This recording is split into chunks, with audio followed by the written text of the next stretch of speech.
자, 문재인 대통령이 끝내 최악의 정치를 선택하고 말았습니다. 처음 임명할 때부터 임명을 강행할 것이라는 것을 알고는 있었지만 그래도 상상을 초월하는 각종 의혹에 이 국민들의 반대 여론이 굉장히 높았기 때문에 혹여나 사퇴하지 않을까, 혹여나 지명 처리하지 않을까 국민들은 희망을 걸었고 그들의 양심에 기대를 했습니다. 그런데 희망은 한줌 재가 되었습니다. 이미 그들의 양심은 국민 상식 속의 양심이 아니었습니다. 황구승 의원님, 자유한국당도 연일 수위를 높이며 정부를 강력하게 비판하고 있는데요. 저희도 뭐 어제 이제 임명 결정이 나고 나서 뭐 지도부 전체가 광화문 광장에 나가서 임명 철회하라 이렇게 피켓 시위도 하고, 또 오늘 뭐 자유한국당은 아니지만 보수에 있는 또 이현주 의원님 같은 경우는 국회 앞에서 대한민국 민주주의가 사망했다면서 이제 삭발까지 감행을 했습니다. 이렇게 국민의 대다수가 조국 그 법무부 장관 임명에 대해서 부정적인 여론을 갖고 있는데도 불구하고 끝내 대통령께서 임명을 하셨는데, 전 이렇게 얘기하고 싶습니다. 조국 법무부 장관이 뭐 큰 기여는 있다. 저는 사실 뭐 법무부 장관으로 인정하고 싶지 않기 때문에 뭐 장관이랑 호칭 쓰고 싶지도 않지만 그래도 뭐 이미 임명이 됐으니까 뭐 존중은 하도록 하겠습니다. 87년 민주화 운동 이후에 우리 운동권에서 엘리트 코스를 밟아온 586 엘리트 세대가 이미 우리 사회에서 신기득권이 됐고, 그 기득권의 도덕적 타락 그리고 위선적이고 이중적인 민낯을 이번 조국 법무부 장관을 통해서 온 세상이, 온 국민이 알게 된 계기가 됐다는 점에서 조국 장관이 저는 큰 역할을 하셨다고 생각합니다.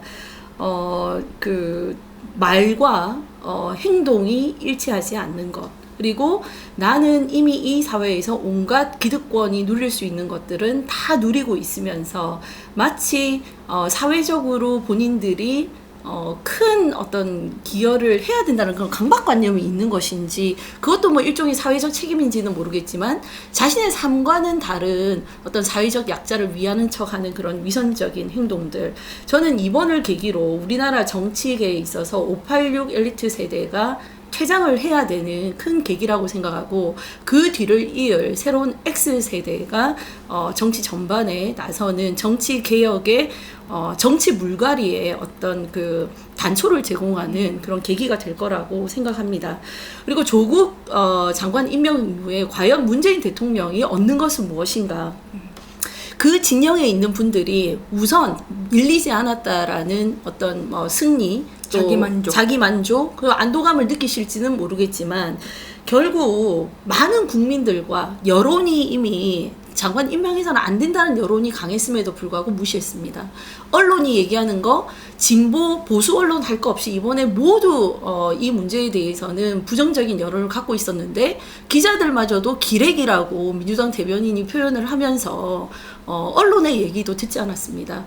국회의 야당의 목소리도 듣지 않았습니다. 국회를 무능력한 그 국회로 만들었습니다. 국민청문회라는 이상한 것들을 사전에 도입하면서요. 사실 저는 박근혜 대통령을 능가하는 불통의 정치를 이번에 문재인 대통령 스스로 보여줬다고 생각하고요. 그동안 제왕적 대통령의 그 권한 행사가 대통령 임기 말기에 어떤 비극을 초래했는지 우린 경험적으로 알고 있는데, 문재인 대통령이 그 길을 스스로 가고 있는 거 아니냐, 이런 생각이 듭니다. 그리고 검찰 개혁을 위해서 법무부 장관은 반드시 조국 장관이 되어야 된다고 했는데 왜 이 정부는 대안이 없는 겁니까? 왜 끼리끼리 함께하는 그 동지들 내에서 함께하는 사람들과만 함께하는 이런 행태를 보면서 문재인 정부의 무능함을 다시 한번 저는 느낄 수 있었고요. 그리고 무엇보다도 이 그 장관 지명을 통해서 조국을 선택했다는 게 문제가 아니라고 봅니다. 이것을 계기로 여야는 더 치열하게 싸울 것이고, 검찰과 법무부는 또 더 치열한 전쟁을 치를 것이고, 국민은 두 동강으로 나서 서로를 비난하는 국론 분열의 길로 가고 있다. 이것이 너무나 안타까운 지금의 현실이라고 생각합니다. 지금이라도 문재인 대통령은 그들만의 대통령이 되기 위한 길을 포기하고 모두의 대통령이 되기 위해서 우리 분열된 대한민국을 어떻게 하나로 통합시킬 것인지 진지하게 고민해야 될 시점이라고 생각합니다. 중국의 역사서 사기에 보면 이런 얘기가 있습니다. 좋은 정치, 정치를 5가지 종류로 분류하는데 좋은 정치, 최고의 정치는 국민의 마음을 따라서 다스리는 것이다. 그렇다면 최악의 정치는 국민과 싸우는 것, 바로 그것이 최악의 정치다. 지금 모두가 아시다시피 각종 여론조사에서 이미 법무부 장관 임명을 반대하는 여론이 높았습니다. 특히 청년층, 또 직접적 관계가 있었던 서울대, 부산대 이런 데서는 학생들이 자체적으로 여론조사를 했을 때 거의 80%, 90% 압도적인 반대 여론이 있었습니다. 그럼에도 불구하고 문재인 대통령은 이런 분노한 민심 정면으로 외면한 채 내 편, 내 식구인 조국 교수를 결국은 법무부 장관으로 임명했습니다. 이렇게 함으로써 국정의 한 축인 야당과 또 조국을 반대하는 국민과 또 조국 일가의 위법적 행위를 수사하는 검찰과 또 이 많은 문제를 취재했던 언론과 지금 싸움을 선택하겠다. 이렇게 직접 선언을 한 거나 저는 다름이 없다고 생각을 하고 있습니다. 자, 박근혜 정권 시절에 당시 야당이었던 민주당, 박 대통령을 향해서 불통의 정치, 고집의 정치라고 굉장히 비난을 많이 했었습니다. 결코 성공할 수 없다고 악담도 했었습니다. 자, 그렇다면 지금 문재인 정권은 어떻습니까? 박근혜 정부와 똑같이 불통의 정치, 오만의 정치, 고집의 정치를 하고 있습니다. 온 나라를 분열과 싸움터로 몰아가고 있습니다. 2015년을 기억합니다. 오만했던 박근혜 정권이 국정교과서를 밀어붙이면서 굉장히 국가적으로 혼란을 초래했습니다.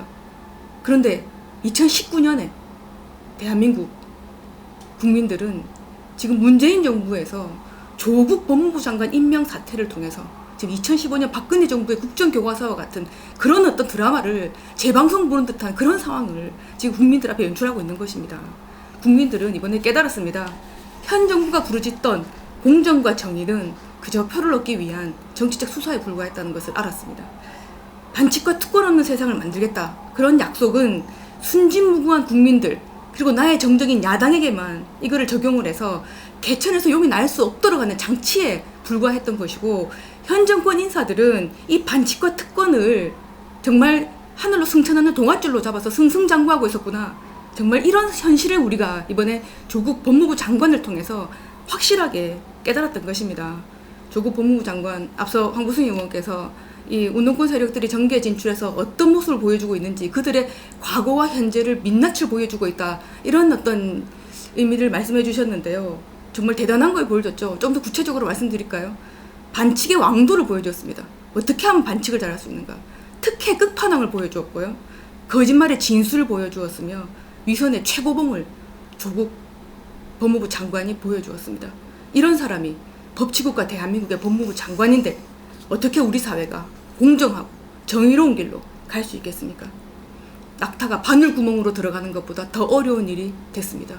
그래서 국민들은 분노하고 있고 허탈감에 빠져 있고 자괴감을 느끼고 있고 지금 엄청난 배신감에 이 정권을 바라보고 있습니다.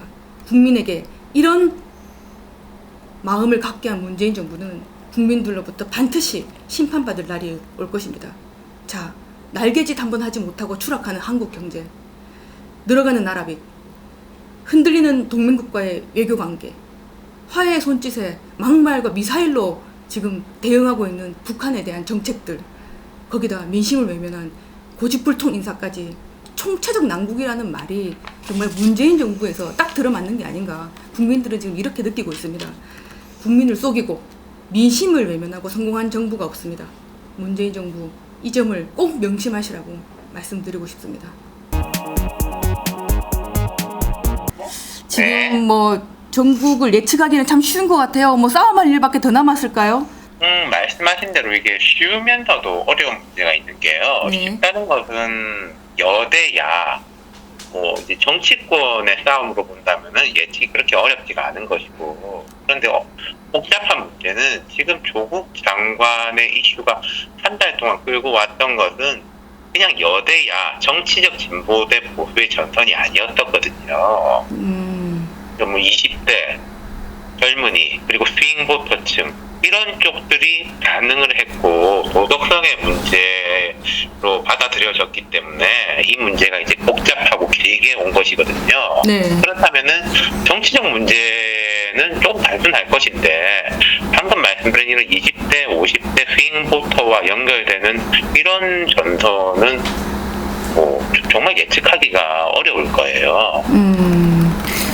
근데 이제 그분들이 과거 우리가 뭐 촛불 시위를 하고 할 때는 실질적으로 어떤 그 동력들이 있어가지고 거리로 나오셔서 촛불을 드셨던 분들인데 그렇죠. 예. 과연 이걸 동기나 이분들을 끌고 가는 추진력이 있어야 되는데 지금 사실 야당이 그런 역할을 할 수가 있을까요? 그렇죠. 그게 이제 두 가지 지점도 나눠서 볼 수 있는데 지금 예컨대 조국 장관에 대한 여론조사 결과가 뭐 여기저기 이제 다 조금씩 다릅니다만은 뭐 자유한국당이라든지 바른미래당 이렇게 이제 그 좀 보수 야당의 총합보다 훨씬 높지 않습니까? 네. 그 중간이 있는 거잖아요. 그러면은 그렇기 때문에 복잡한 전선이 되는 것인데 특히 자유한국당이 이런 전선의 전면에 섰을 때 자유한국당 지지자는 아닌데 이 조국 장관에 대해서 문제가 있다고 생각하는 사람들이 자유한국당 쪽으로 따라갈 것이냐. 저는 거기에 대해서는 되게 부정적이거든요. 네. 그리고 촛불 집회, 박근혜 전 대통령 탄핵 국면의 촛불 집회하고 이 부분에 대해 가지고는 분명히 다른 점이 있어요. 이건 조국 장관 개인의 이제 도덕성 문제 플러스 기득권을 가진 사람들, 진보라고 하는 사람들조차도 기득권을 가진 사람들은 이 구조적 모순에 많이 빠져 있더라. 이런 이제 구조적 인식과 배신감인 것이지. 네. 이 정권 자체가 조직적으로 모든 이런 일을 만들었다.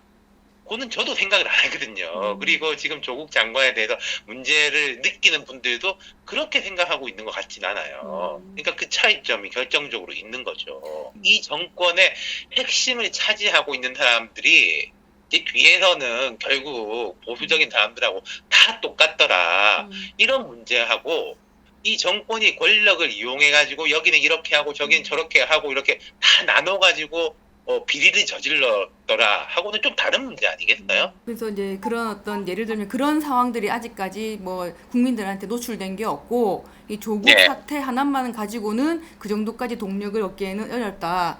그런데 이 문제는 아마 길게 갈 거예요. 네. 그러니까 진보 진영, 진보 엘리트들, 586 엘리트들의 이제 이중성이 드러난 것으로 길게 가는 건데 네. 그 길게 감과 아주 단기적으로 아까 말씀하신 이제 촛불 집회 때 박근혜 정부에 대해 가지고 사람들이 이게 직접 저항하는 그런 것하고는 좀 강도가 다를 수밖에 없다는 거죠. 촛불 정국이 있었고 더 올라가서 이제 광우병 국면이 있었지 않습니까? 네. 물론 광우병 국면에 대해서는 지금 이제 사후적 평가가 되게 엇갈리는데 그때 잘 생각해 보시면요, 야당은 뒤에서 따라가는 시기였어요. 국민이 그러면서 나서고. 오히려 뭐 판을 키웠다고 해야 되나? 그러니까 사람들이 분노하는 것에 대해서 오히려 편승하고 뒤에서 서포트하고 대신에 우리가 국회에서 할 일이 있다면 우리가 하겠다 이런 식이었다는 거거든요. 네. 지금 생각해 보시면요, 이 조국 장관에 대해서 이제 분노가 제일 올라가고 이랬을 때는 일반 사람들 20대들이 분노하고 나서고 그럴 때였어요. 근데 오히려 뭐 나경원, 황교안 이런 한국당 지도부가 나서면서부터 이게 조금 힘이 오히려 빠지는 게 있어요. 이거는 어떤 면에서 보면은 민주당이라든지 여권이 원하는 바거든요. 여권이 이 사태가 처음 터졌을 때부터 이건 진영의 싸움이다. 이 진영에서 우리가 밀리면 안 된다라면서 이제 지지층들을 결집시켰습니다. 근데 반대로 거기에 대해 가지고 야당이 어떻게 대응했느냐. 뭐 우리가 앞장서서 이렇게 하겠다, 저렇게 하겠다, 이 정권에 대해서 뭐 어떻게 하겠다라고 했던 거는 어떻게 보면은 여권의 노림수에 노란한 거. 들어간 거죠. 예. 진보 보수의 싸움. 그러니까 여당 입장에서 볼 때는 이건 민주당 대 한국당의 싸움으로 가면은 우리 무조건 이길 수 있다. 그리고 당장의 어떤 지지층들 20대라든지 50대가 당장 조금 떨어져 나갈 수 있겠지만은 저 사람들은 절대로 한국당 지지로는 가지 않을 것이다. 우리는 나경원, 황교안 대표를 믿는다. 그 믿음 때문에 진영론으로 끌고 간 거고 그 믿음이 지금 일정 정도 현실화되고 있다. 저는 그렇게 보고 있어요. 그래서 지금 뭐 말씀하신 것처럼 여당은 야당만 믿고 지금 맘대로 하고 있다. 뭐 이런 얘기들 하는데 그래도 이게 총선에도 영향을 줄 거란 말이죠. 네네. 어떻게 보세요? 연말까지 뭐 어쨌든 정기국회가 이제 시작됐기 때문에 연말까지 뭐 예산 정국까지 있을 거고 또 패스트트랙도 또 마지막에 이제 어쨌든 본회의 통과시켜야 될 거고 뭐 이런 것들이 남아 있는데 이 두세 가지 네. 변수가 앞으로 있을 것인데 첫 네. 번째는 검찰이겠죠. 그렇죠. 네. 윤석열 검찰총장과 이제 서울중앙지검 특수부가 얼만큼의 이제 결과물을 내놓느냐 그게 사실은 제일 중요한 것일 수가 있고 그렇죠. 네. 그다음에 야당은 이제 사실은 죄송한 말씀이지만 주 변수는 아니고 한 두 번째 변수 정도 될 거예요. 네. 비근한 예로 청문회 때를 보면은 이런 느낌이 있었습니다.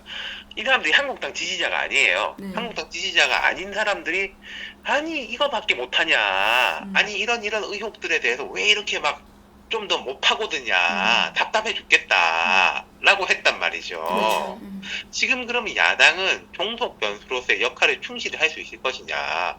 이 종속 변수로서의 역할 충실히 한다는 것은 장외 집회를 세게 하고 이런 것보다는 국회의원으로서의 본업의 문제들 있지 않습니까? 거기에 충실하는 거. 라든지 뭐 이런 부분에서 얼만큼 내용 있는 것을 만들어낼 것이냐. 그럴 때 국민들이 생각할 땐 민주당 싫은데 니들 한번 이제 믿어볼까?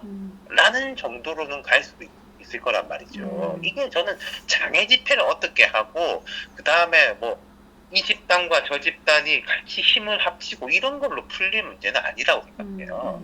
국민의 목소리가 어떻게 발현되느냐는 사실은 정치권에선 지켜봐야죠. 지켜보고 거기에 뭐 힘을 보탤 수 있으면 보태는데 우리가 이걸 정말 뭐 야당 입장에서도 이게 여당을 무너뜨릴 수 있는 무슨 호기를 잡았다 이런 식으로 접근해서 이 문제를 끌고 가는 것은 바람직하지 그렇죠. 않다는 그게 생각이 듭니다. 바람직하지 못할 뿐만 아니라 심리적으로도 되게 현명하지 못한 처사예요. 이건 가치의 문제도 있고 현실적으로 볼 때도 그리고 이런 부분에 있어서는요 철저하게 비정치적으로 접근할 때 정치적 성과를 거둘 수 있거든요. 정치적인 걸 너무 이제 끌고 나가면은 사람들이 이게 돌아서 버린다는 거죠. 내가 너희들을 힘 실어주려고 하는 게 아닌데 라고 해버린다는 거죠. 이게 우리가 정치적 욕심이 없습니다. 우리는 이제 국민들이 바라는 걸 대신 말씀해 드릴 뿐입니다. 라고 했을 때 신뢰를 쌓을 수 있을 건데 거기에 대해 가지고 되게 전략적인 판단이 필요할 거예요. 진정성 이제 이런 이야기를 하는데 그 진정성이라는 게 사실은 실리적이기도 하다라는 말씀이죠. 예를 들어서 그때 뭐 지금 이제 야당은 그 당시에 비판을 많이 했습니다만은 문재인 대통령이 세월호 천막에서 같이 수염을 덥수룩하게 기르고 단식을 하고 이걸 어떤 사람들에게 쇼라고 했지만은 어떤 사람들은 우리하고 같이 있는구나 이 사람이 그 느낌을 줬던 거거든요. 근데 지금 보십시오. 서울대 총학생회 뭐 집회라든지 이런 데 있어가지고 한국당이라든지 정치인들이 올까봐 걱정이지 않습니까? 올까봐 걱정이래잖아. 순수성이 훼손될까봐. 네, 그러니까 제발 오지 마라. 뭐 학생증 검사하고 뭐 그런 거잖아요. 졸업증명서 검사하고. 그러니까 이 부분에 대해 가지고는 좀 명확하게 냉정하게 판단을 하셔야 될 거예요. 그러면 정치권은 국회에 있는 국회의원들은 자신들의 어떤 권한과 역할로서 이 문제를 접근해서 정부 여당을 비판하고 견제내는 것이 맞다. 이렇게 그러니까 따라간다고 생각해야지 민심을 네. 뭐 우리가 앞장서서 뭐 이러고 엊그제 한국당 의원총회에서 아니나 다를까 또 뭐 좌파 사회주의 이런 이야기 나오던데 그거는 진짜 제가 앞서도 말씀드렸지만 여당 도와주는 것밖에 안 될 거예요. 그리고 하나 더 짚어볼 문제 이거는 여에 유리하고 야에 유리하고의 문제가 아니라 검찰 어떻게 할 거냐. 그렇죠. 그래서 윤석열 총장은 뭐 자기 스타일대로 밀고 가지 않겠어요? 어떻게 보세요? 그렇죠. 여기에서 이제 홍준표 대표가 한번 지적했습니다만은 자 10일 오늘 경찰이 가지고 있는 패스트트랙 수사를 모두 검찰로 송치했습니다.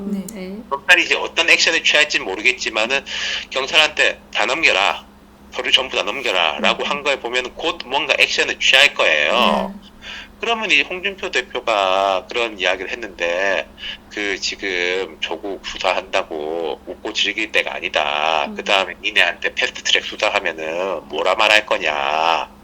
그런 식으로 이야기를 했는데 저도 그렇게 생각해요. 윤석열 총장과 검찰은 양측의 이런 압박을 서로 지렛대로 생각할 겁니다. 무슨 말씀이냐면요. 조국 장관 수사하고 할 때는 보수 여론, 야당이 이렇게 보고 있지 않냐. 그러니까 우리가 철저히 안 할 수가 없다.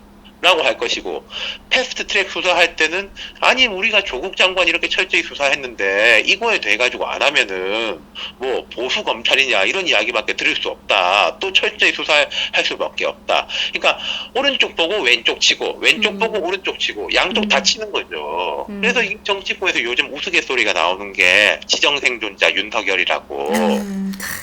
다 죽고 윤석열 혼자. 검찰이 최고의 권력자네요. 이 뭐 대통령도 능가하는. 그러니까 웃기게 된 거죠. 검찰의 그렇죠. 소리에. 이 부분에 대해서는 여야가 다 잘못했어. 스스로 유불리를 떠나가지고 네. 정치가 과연 이런 식으로 가는 게 맞느냐에 대해서는 좀 본질적으로 생각해 볼 부분이 분명히 있어요. 그렇죠. 저도 그게 100% 동의합니다. 저도 한번 페이스북에 이렇게 언급을 했는데 조국도 그렇고 대통령도 그렇고 야당도 그렇고 모두 검찰의 손에 운명을 맡겨놓은 거야. 이게 그렇죠. 무슨 정치의 실정이죠. 이렇게 되면 수사만 남아있고 그 어처구니 없는 정말 정치원의 저는 모습이죠. 네. 이건 제가 상당히 그 가정을 거듭한 게 아닌가 모르겠는데 네. 어쩌면 이번 국회에서 검찰 개혁이 될 수도 있을지 모르겠어요. 여야가 다 이러다 우리 다 죽겠다. 양쪽에 한 칼씩 맞고 진정한 검찰 개혁으로 가보자 이러면서. 근데 저는 검찰은 원칙대로 여든 야든 살아있는 권력이든 죽어있는 권력이든 크든 작든 관여하지 않고 오늘 뭐 윤석열 총장이 말도 했다고 보도를 봤는데 헌법주의자니까 법대로 통하는 게 그게 상식 아니겠습니까? 그러니까 법대로 하면 네. 이제 우리 솔직히 말해서 뭐 법대로 다 하면은 네. 얼마나 살아남겠느냐 뭐 이런 건 거죠 말하자면. 죄를 짓지 말아야죠 이제. 그렇죠. 고위공직자들이. 맞는 말씀입니다. 네. 나는 이제 죄를 짓지 말아야죠. 이참에 정계 개편합시다. 정치 뭐 세대 교체도 이루고 뭐 자연스럽게 모든 게 좀 바뀔 수 있는 큰 계기가 되지 않겠습니까? 그러니까 이 부분에서 한국당 뭐 나가서 뭐 바른미래당과 저는 뭐 통합까지는 모르겠지만은 어떤 부분적 공조 같은 건 총선을 앞두고 있을 수도 있다고 보는데 한국당이 계속 지금 도전과 숙제에 직면하게 되는 거예요. 지금 패스트트랙 수사에 대해서 어떻게 응할 것이며 거기에 실제로 이제 검찰이 뭐 분명히 기소할 것 같습니다만은 몇 명이나 할지는 모르겠지만은 거기에 대해서 또 어떻게 응할 것이며 세대 교체를 어떻게 할 것이며 친박과 비박의 문제에 대해서 어떻게 정리할 것이며 이건 분명히 있어요. 대통령 지지율은 지금보다 떨어질 가능성이 떨어지겠죠. 높고 네. 그리고 정부에서는 경제가 내년에 지금보다 좀 더 안 좋을 가능성이 높고 그 환경적인 요인들은 점점 안 좋아질 것인데 그 부분에 있어가지고 한국당이 제대로 대응하지 못하는 모습을 보면은 실망감은 더 커질 거거든요. 지금 이 조국 장관 이 국면에서 한국당 지지율이 처음에 약간 오르다가 뒤로 가면 오히려 약간 떨어졌거든요. 이건 약간 떨어지는 게 문제가 아니라 원래 상당히 올라야 정상인데 약간 떨어지고 민주당이 약간 올랐단 말인 거죠. 이건 실제로 보면은 되게 많이 떨어진 거로 보는 게 맞는 거예요. 왜 떨어졌느냐? 한국당 크게 잘못한 것도 없는데 지 할 일을 못한다고 사람들이 생각하기 때문에 떨어진 거죠. 바른미래당은 말도 못하겠습니다. 저희 방송을 꼭 그러니까 국회의원들이 이거는 보셔야 되는데. 바른미래당은 좋아할 게 아니라 그러니까. 바른미래당은 넌 왜? 그러니까 바른미래당은 아예 그냥 그것도 별로 없는 네, 거 제껴졌어 그냥. 네. 저희 정신 차리겠습니다. 야당이 정신 차릴 수밖에 답이 없는 것 같습니다. 예. 자, 그래서 진짜 검찰발 정계 개편이 오는 거 아니냐 뭐 이런 얘기들도 많이 하는데 앞으로 또 어떻게 좀 진행될지 또 궁금한 점이 있을 때 전화 한번 드리도록 예, 하겠습니다. 그리고 제가 하나 네. 약간 덧붙이고 싶은 게 제가 네. 뭐 말을 이랬다 저랬다 하는 것 같은데 여당도 야당 믿을 일이 아닌 게요. 4년 전으로 돌아가 보면은 지금 이제 2019년이니까 2015년 말 쯤에 보면은 박근혜 전 대통령이 세월호 참사가 터지고 점점 이게 국정 운영에 대한 평가가 점점 떨어지고 있는데 야당 다루는 데는 선수였거든요. 그 당시에 야당이 문재인, 안철수 이런 이제 뭐 갈등도 계속 심하고 세월호 참사가 터졌는데도 불구하고 지방선거하고 재보선에서 판판이 맞습니다. 깨지면서 전패죠, 박근혜 전 전패. 대통령은 정말로 강한 대통령. 그러면서 음. 박근혜 전 대통령이 야당의 칼을 대다가 이게 워낙 힘이 남으니까 칼을 돌려가지고 여당 내부에 그렇죠. 비주류. 음. 그때 비주류도 아니죠. 사실 김무성 대표라든지 유승민 원내대표한테까지 칼을 들이대다가 결국 그 상황이 난 거거든요. 자중질환이 벌어진 거죠 이제. 그렇죠. 그럼 이제 여권 입장에서는 이 자중질환이 안 벌어진다는 말이 대통령을 중심으로 똘똘 뭉쳐라가 아니라 최근에 이런 청문회 전국 같은 데서 몇몇 의원들, 진짜 소수의 의원들이 있었지 않습니까? 네, 네. 부산이라면 이제 김혜영 김혜영. 의원이 있었고 서울의 박용진 의원, 금태섭 의원이 좀 민심에 부응하는 이야기를 했을 때 그 부분을 어떻게 또 잘 소화하느냐. 그렇지 못하면은 아무리 못난 야당이라도 넘어가는 거죠. 네. 민주당도 뭐 저희가 볼 때는 이 당내에서 일단 비판 의견을 수용하지 못하고 그들을 진영에서 막 이렇게 공격거리로 삼는 이런 모습을 볼 때 그닥 건강한 정당은 아닌 것 같아요. 그러니까 지금 이런 우리 지적이 막 나오고 있지 않습니까? 네. 네. 이 지적을 민주당이 우리 더 심해지면 안 되겠다. 좀 받는 척이라도 해야 되겠다. 라고 하면은 못난 야당보다는 덜 못난 여당으로 이런 상대적 우위를 점할 것이고 네. 봐라 이번에 우리가 똘똘 뭉치니까 조국도 임명하고 뭐 한국당은 볼 거 없고 계속 똘똘 뭉치자 뭐 딴소리 하는 사람은 아웃 이라고 한다면은 아무리 못난 야당이지만은 국민들은 야당한테 눈을 돌릴 거예요. 네. 네. 다 여야가 새겨 들어야 될 말씀인 것 같습니다. 네, 오늘 네. 생각을 많이 하게 되네요. 어쨌든 오늘 좋은 논평 감사드리고 또 다음에 상황에 따라서 직접 뵙고 또 한번 저 유튜브 녹화를 한번 했으면 좋겠습니다. 네, 알겠습니다. 네. 즐거운 명절 보내십시오. 예, 감사합니다. 감사합니다. 네, 저는 문재인 대통령과 또 지금 현재 정부에게 얘기하고 싶은 것, 민주당도 마찬가지입니다. 침묵하는 다수를 두려워해라. 이렇게 말씀드리고 싶습니다. 저희는 겪어봤습니다. 네, 맞습니다. 침묵하는 다수를 두려워하라. 그러니까 국민을 두려워하라는 얘기죠. 저는 이렇게 마무리하겠습니다. 추락하는 한국 사회에 문재인 정부가 있었다. 반드시 기억해야 됩니다. 파멸의 길로 가지 않기 위해서 스스로를 끝없이 통찰하는, 성찰하는 그런 시간을 좀 가지시길 바라겠습니다. 그것은 여러분 뭐 문재인 정부뿐만이 아니라 대한민국 국민과 대한민국 국가를 위해서 더 이상 정권에 실패해서는 정말 국가가 불행하다. 그래서 이 추락하고 있는 한국의 경제, 사회, 정치 여러 현안에 문재인 정부가 있다는 것을 직시한다면 더 이상 이런 정치는 하지 않을